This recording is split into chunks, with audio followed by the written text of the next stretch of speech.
na historia. Umoja ni silaha ya ushindi. Hii tunafahamu, umoja ni silaha moja yenye nguvu sana, na huwezi kushindanisha na silaha ya aina yoyote.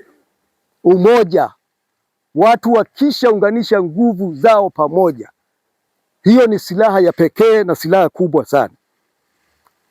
Wakati wote hawa watu lazima washinde, iwe ni vita ya namna gani, watashinda kwa sababu ya umoja. Kanisa, familia, jamii, taifa, kundi na kadhalika, lenye umoja na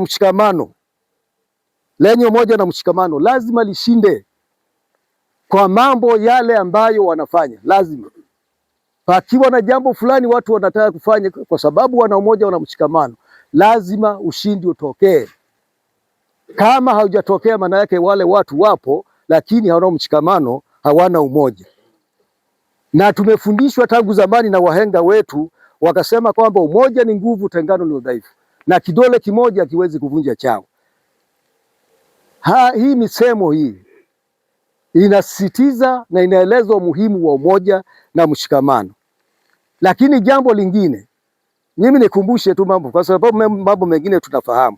Umoja ni mtaji, umoja ni mtaji, umoja ni utajiri, umoja ni rasilimali na mali, na ni fursa moja ya pekee sana. Umoja huu, mshikamano wa watu, ni mtaji wa ajabu, ni utajiri wa pekee, ni fursa ya namna yake, ni kubwa sana. Nitoe tu mfano, hizi harambee ambazo tunafanya na zenye mafanikio haya makubwa, sio kwa sababu tuna mali sana, sio kwa sababu sisi ni matajiri sana, isipokuwa ni kwa sababu ya mtaji tulio nao, ni kwa sababu ya umoja, mshikamano wetu ndio unatupa faida hizi, huu umoja. Na tukiendelea kufanya hivi sisi wa Dayosisi ya Kati, tukashikamana hivi, tutafanya mambo ya ajabu, tutafanya mambo makubwa na watu watashangaa, kwa sababu ya umoja, kwa sababu ya mshikamano. Na umoja ukipotea, mshikamano ukipotea, maana yake unapoteza mtaji, unapoteza utajiri, unapoteza mali, unapoteza fursa. Umoja tukiupoteza huu. Kwa hiyo mimi niseme, viongozi wetu wanapohimiza umoja na mshikamano, tusifikiri kwamba hawajui faida na umuhimu wa umoja, na ni vizuri tuweze kuwaelewa. Hivi umewahi kujiuliza kwamba kwa nini Yesu anawaombea wanafunzi umoja?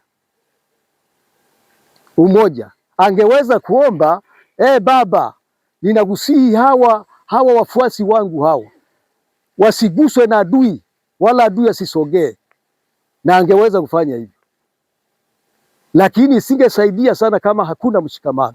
Kwa hiyo alijua umoja ni nguvu ya huduma, ni nguvu ya huduma, na umoja ni baraka. Ndugu zangu, umoja ni baraka, umoja ni raha, na umoja ni akiba. Umoja ni baraka. Ndio maana hiyo Zaburi ya 133, tazama jinsi ilivyo vyema na kupendeza ndugu wakae kwa pamoja kwa umoja. Ni baraka na inaleta raha tukiwa pamoja, tunafanya mambo yetu kwa pamoja, kwa sababu watu wenye umoja wana sauti moja, wana lugha moja. Hawezi kuwa na lugha nyingine tofauti.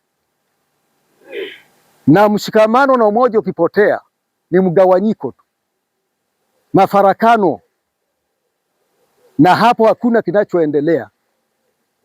Kwa hiyo umoja ni silaha yenye nguvu sana, kubwa sana. Na kila kazi ni kweli ina maadui, ina changamoto zake,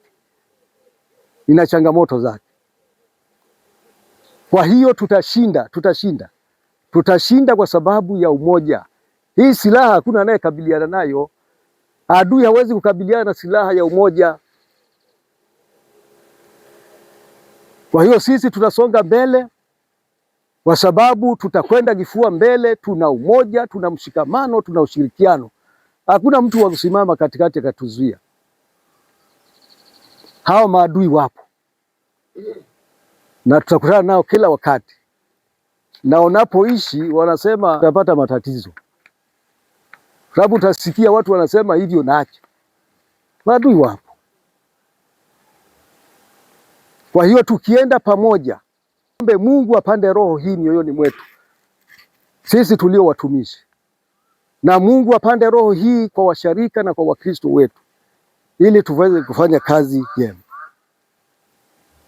Bwana Yesu asifiwe. Amen. Wanasema hivyo ukina wenzako, shikamana na wenzako. Na sisi tunataka kwenda mbali, sisi wadau Sijakaya tunataka kwenda mbali, na inawezekana tukiwa na mshikamano. Kwa hiyo tuombe Mungu sana atupe roho hii ili tuweze kulijenga kanisa la Bwana. Watoto